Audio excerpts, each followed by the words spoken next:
لوگوں کے تعلق سے بغض رکھنا یہ اللہ کا عذاب ہے، لوگوں کے تعلق سے حسد کرنا یہ اللہ کا عذاب ہے، اور یہ عذاب اللہ ان لوگوں پر لاتا ہے جو کبھی اپنے اصلاح کی کوشش نہیں کرتے۔ حضرت ایاس بن معاویہ رحمہ اللہ سے پوچھا گیا، صحابہ کی زندگی کو بات پڑھنے کے بعد ہمیں پتہ چلتا ہے کہ صحابہ نے عمل بڑا تھوڑا کیا ہے لیکن بڑا بڑا ثواب لے گئے، عمل تھوڑا ثواب زیادہ، آخرکار بتائیے تو وجہ کیا تھی؟ تو ایاس بن معاویہ کہتے ہیں کہ صحابہ اکرام کا یہ عمل اس لیے تھا کیونکہ ان کے دل پاک و صاف تھے، چھوڑا بھی عمل کرتے ان کے دل پاک و صاف تھے، ان کے دل کے اندر کسی بھی قسم کی گندگی نہیں ہوتی۔ حضرت ابو ہریرہ رضی اللہ عنہ کہتے ہیں کہ جب پیر کا دن ہوتا ہے، جمعرات کا دن ہوتا ہے، لوگوں کے اعمال اللہ کے سامنے لا کر پیش کیے جاتے ہیں، اور جس کا بھی عمل پیش کیا جائے اللہ سب عمل کو قبول کر لیتا ہے، مگر اللہ ان لوگوں کے اعمال کو قبول نہیں کرتا جنہوں نے اللہ کے ساتھ شرک کیا ہوگا، اور اسی طرح اللہ ان کے بھی اعمال کو قبول نہیں کرتا جو انسان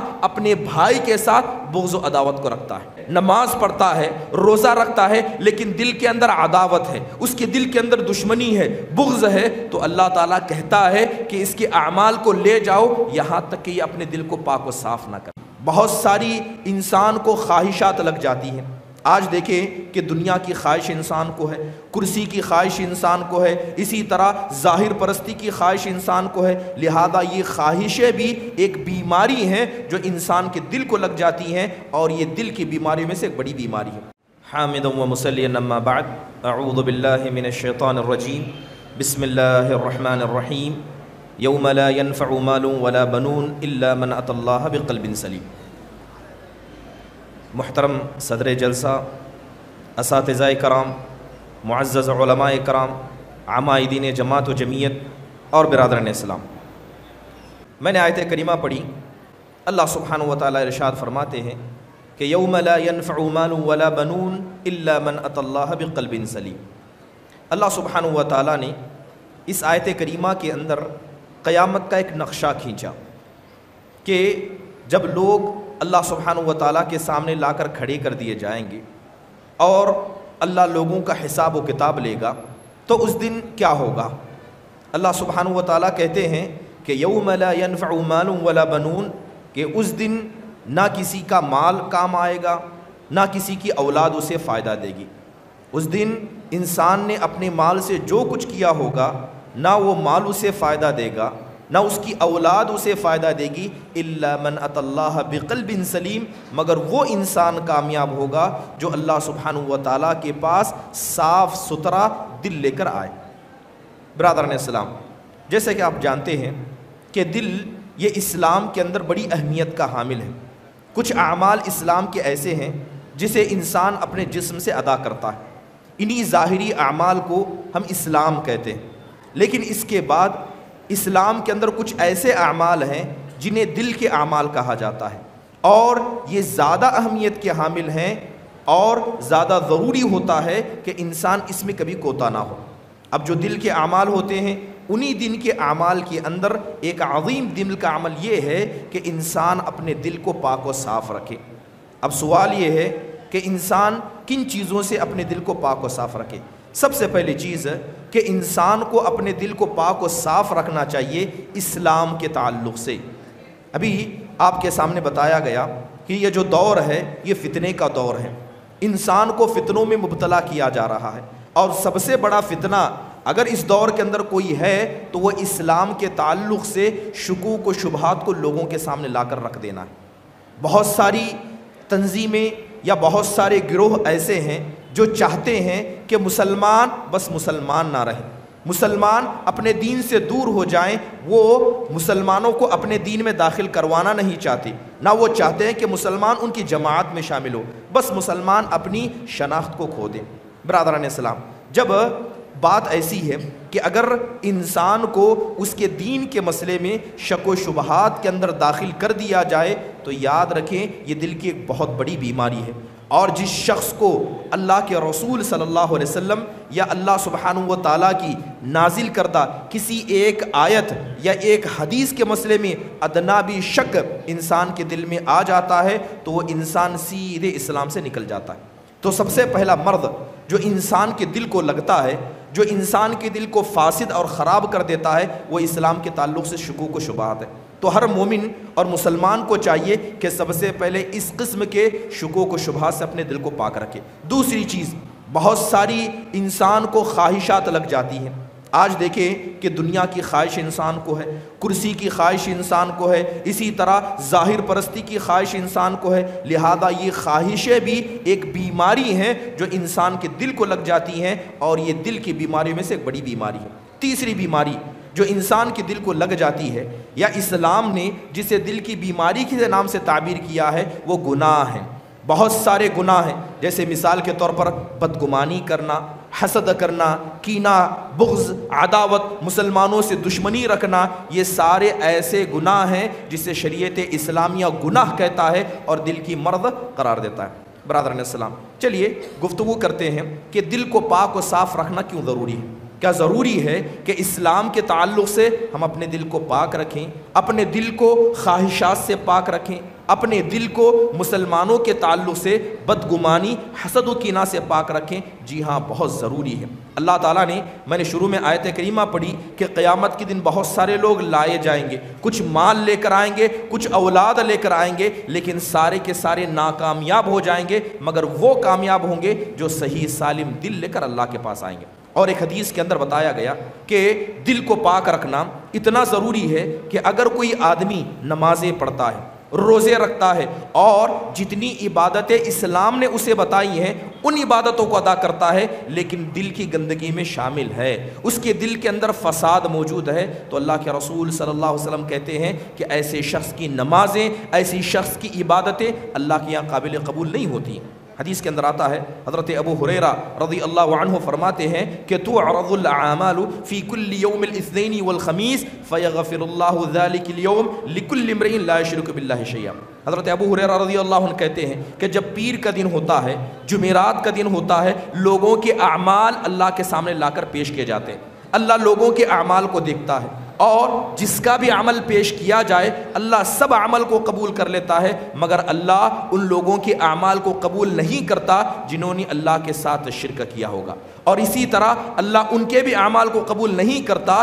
جو انسان اپنے بھائی کے ساتھ بغض و عداوت کو رکھتا ہے۔ اس کا دل ہے، نماز پڑھتا ہے، روزہ رکھتا ہے، لیکن دل کے اندر عداوت ہے، اس کے دل کے اندر دشمنی ہے، بغض ہے، تو اللہ تعالیٰ کہتا ہے کہ اس کے اعمال کو لے جاؤ یہاں تک کہ یہ اپنے دل کو پاک و صاف نہ کر لے۔ تو غور کرنے کا مقام ہے کہ انسان کی نمازیں، اس کی عبادتیں اس کے منہ پر دے ماری جاتی ہیں، اس وقت تک قبول نہیں کی جاتی ہیں جب تک کہ وہ انسان اپنے دل کو پاک و ناصاف کر لے۔ دوسری اہم چیز کہ جو انسان اگر عبادتوں میں کوتا ہو، اگر کوئی انسان عبادتوں میں اچھا بھی ہو لیکن دل کے اعتبار سے پاک و صاف، اس کا دل پاک و صاف ہے، ہر قسم کے گناہ سے پاک ہے، تو ایسا انسان اللہ تبارک و تعالیٰ کے نزدیک دنیا کا سب سے معزز انسان مانا جاتا ہے۔ نبی کریم صلی اللہ علیہ وسلم سے پوچھا جاتا ہے کہ ای الناس افضل، اے اللہ کے رسول یہ تو بتائیے کہ لوگوں میں سب سے بہترین انسان کون ہے؟ تو اللہ کے نبی نے دو علامتیں بتائی، کہا کہ کل مخموم القلب و صدوق اللسان، کہ ہر وہ انسان جو دل کے اعتبار سے مخموم ہو اور زبان کا سچا ہو، یہ دنیا کا سب سے اچھا انسان ہے۔ تو صحابہ نے سوال کیا، اے اللہ کے نبی ہمیں تو پتا ہے کہ زبان کا سچے کا مطلب کیا ہے، یہ تو بتائیے کہ دل کے اعتبار سے مخموم کا کیا مطلب ہے؟ تو اللہ کے نبی کہتے ہیں کہ النقی التقی لا اثم علیہ ولا بغی۔ اللہ کے نبی کہتے ہیں کہ دل کا پاک و صاف ہونے کا مطلب یہ ہے کہ اس کا دل پاک ہو، اس کے دل کے اندر گندگی نہ ہو، نہ اس کے دل کے اندر حسد ہو، نہ اس کے دل میں بغض و عداوت ہو۔ تو لہذا اگر کوئی ایسا دل والا ہے، زبان کا بھی سچا ہے، تو یاد رکھیں اس پوری دنیا کے اندر اس سے بہتر انسان کوئی نہیں۔ سب سے اہم چیز، کیا دل کو پاک صاف رکھنا ضروری ہے؟ یہ اس لیے بھی ضروری ہے کہ اگر کسی انسان کو اس مرض میں مبتلا کر دیا گیا، اگر کسی انسان کو اس مرض میں مبتلا کر دیا گیا تو سمجھ لیں کہ یہ اللہ کا عذاب ہے۔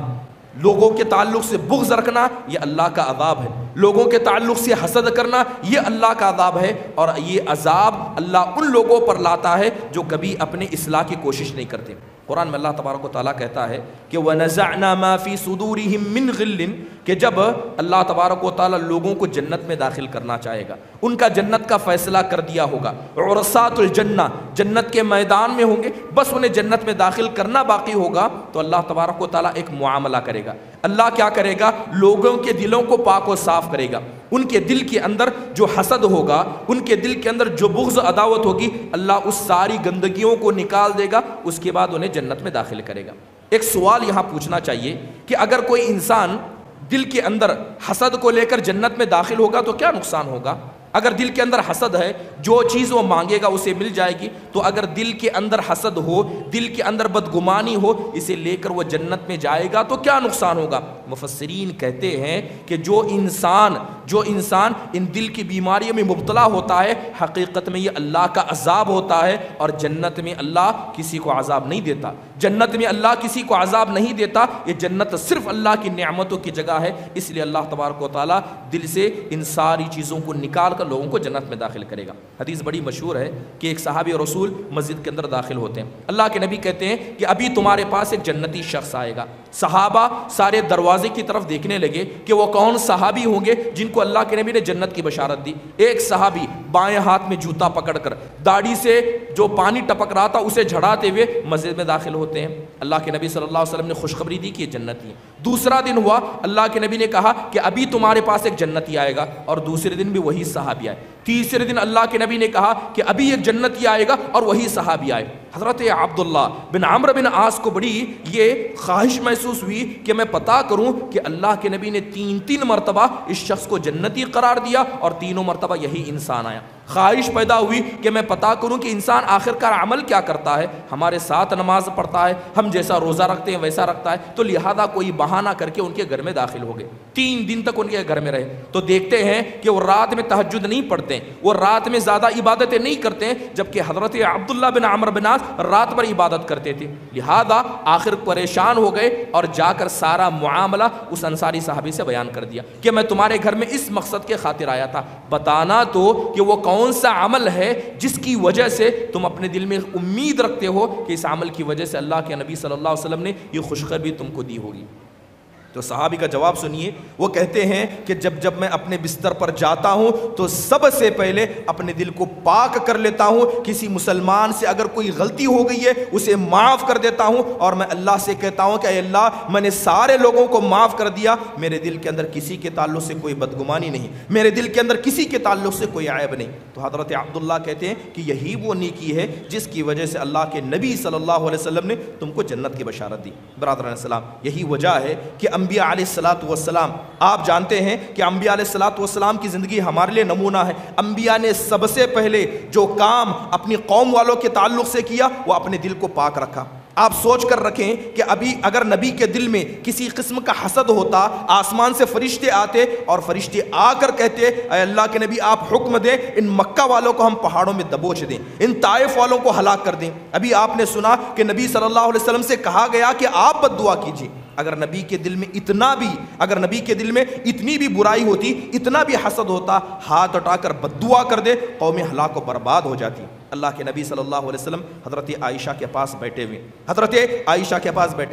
عائشہ بڑے پیار سے سوال کرتی ہیں، اے اللہ کے رسول یہ تو بتائیے کہ جس دن احد کا مقام تھا آپ کے دانت شہید ہو گئے، آپ کا چہرہ زخمی ہو گیا، کیا اس سے بھی کبھی برا دن آپ کی زندگی میں آیا ہے؟ تو اللہ کے رسول صلی اللہ علیہ وسلم کہتے ہیں کہ ہاں، اس سے بھی برا دن میری زندگی میں آیا، یہ وہ دن تھا جب میں طائف والوں کے پاس گیا تھا۔ ان لوگوں نے میری بات کو مانا نہیں، اپنے اوباش بچوں کو میرے پیچھے لگا دیا، یہاں تک کہ انہوں نے مجھے پتھر مارے اور مجھے ذلیل و رسوا کیا۔ اللہ کے نبی صلی اللہ علیہ وسلم کہتے ہیں کہ اس وقت اللہ تبارک و تعالیٰ نے فرشتہ بھیجا، فرشتہ آ کر کہتا ہے کہ آپ حکم دیں تو پہاڑ کے بیچ میں ان کو ہم پیس کر رکھیں۔ آپ دیکھیں کہ نبی کا دل کتنا پاک تھا، اللہ کے نبی صلی اللہ علیہ وسلم کے سامنے بس فرشتہ ہے کہ آپ کے حکم کی تعمیل کریں۔ اللہ کے نبی کہتے ہیں کہ یہ نہیں تو ہو سکتا ہے ان کی آنے والی نسلیں مسلمان ہوں گے، انہوں نے مجھے مارا لیکن پھر بھی میرے دل میں کوئی ان کے لیے شکوہ نہیں ہے، انہوں نے مجھے رسوا کیا لیکن پھر بھی میرے دل میں کوئی ان کے لیے تکلیف نہیں ہے۔ سبحان اللہ، کتنا پاک و صاف دل انبیاء علیہ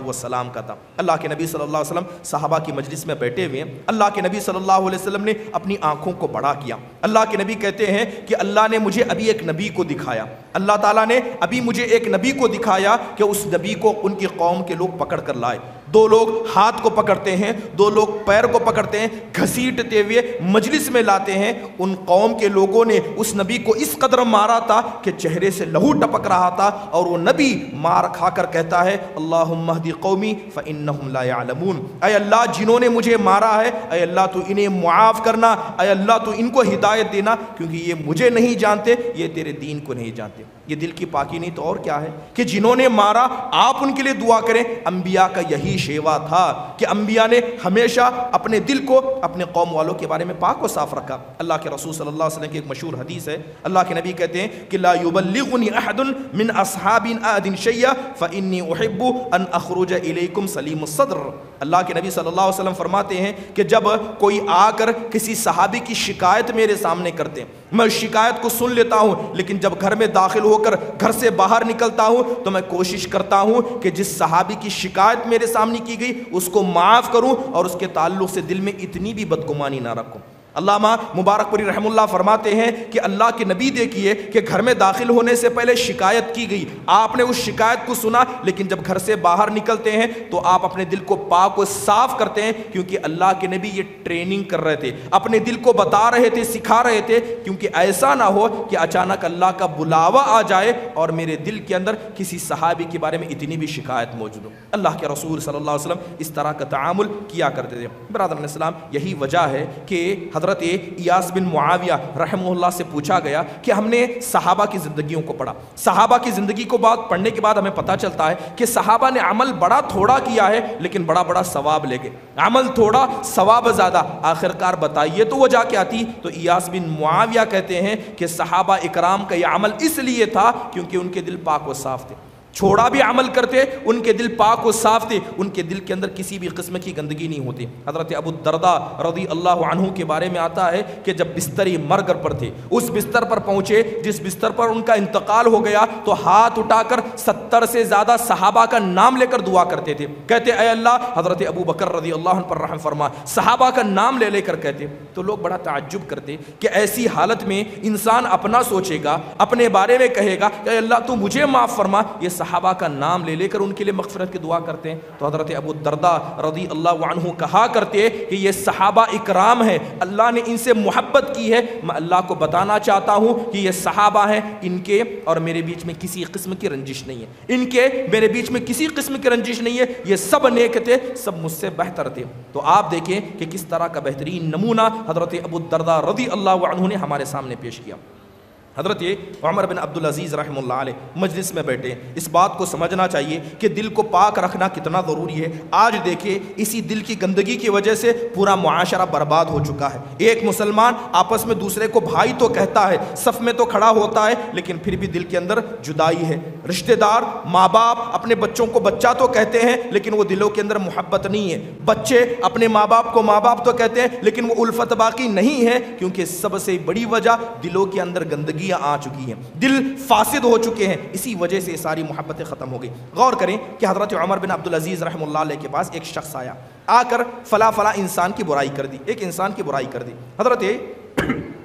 عمر بن عبدالعزیز رحمہ اللہ علیہ نے اس انسان کو بڑی مجلس میں بلایا اور کہا کہ دیکھو اب میں تمہارے مسئلے پر غور کروں گا، جس انسان کی شکایت تم نے میرے سامنے لا کر کی، اگر تم اس مسئلے میں جھوٹے ہو، جس کی شکایت تم نے کی، اگر تم جھوٹے ہو تو تم الزام لگانے والوں میں سے ہو، تم وہ فاسق و فاجر ہو جو جھوٹی باتیں لا کر میرے سامنے کہتا ہے، اور اگر مان لو کہ جو تم نے شکایت کی اگر سچے بھی ہو تو تم چغل خور ہو۔ اب بتاؤ تم کو الزام لگانے والے کی سزا دوں یا تم نے جو سچ کہا ہے اس مسئلے میں تم کو چغل خور کی میں سزا دوں؟ اب بتاؤ تمہارا کیا فیصلہ کروں؟ سبحان اللہ، کتنا بہترا تعامل کہ کسی شخص کی برائی تک کو سننا سلف صالحین پسند نہیں کرتے تھے۔ اسی طرح وہب بن منبہ رحمہ اللہ کے بارے میں آتا ہے کہ ایک انسان ان کی مجلس میں آیا، وہب بن منبہ رحمہ اللہ علیہ کی مجلس میں آیا اور آ کر کہنے لگا کہ فلاں فلاں انسان جو فلاں فلاں جگہ پر بیٹھا ہوا ہے وہ آپ کو گالی دے رہا ہے، وہ آپ کو برا بلا کہہ رہا ہے۔ تو حضرت وہب بن منبہ رحمہ اللہ ہمارے غصے کے چلانے لگے اور کہنے لگے کہ وہ انسان مجھے وہاں بیٹھ کر گالی دے رہا ہے، مجھے نہیں پتا تھا، لیکن شیطان چاہتا تھا کہ اس بات کو مجھ تک پہنچائے اور شیطان نے تمہیں اپنا رسول بنایا، تم شیطان کے رسول بن کر آئے ہو، شیطان کی بات مجھ تک پہنچانے کے لیے آئے۔ مجلس سے دھتکار دیا، مجلس سے ہکال دیا، لیکن کچھ ہی دیر میں وہی انسان داخل ہوتا ہے، وہ انسان سلام کرتا ہے تو وہب بن منبہ رحمہ اللہ آگے بڑھ کر اس کے سلام کا جواب دیتے ہیں اور اسے اپنی مجلس میں بٹھا لیتے ہیں۔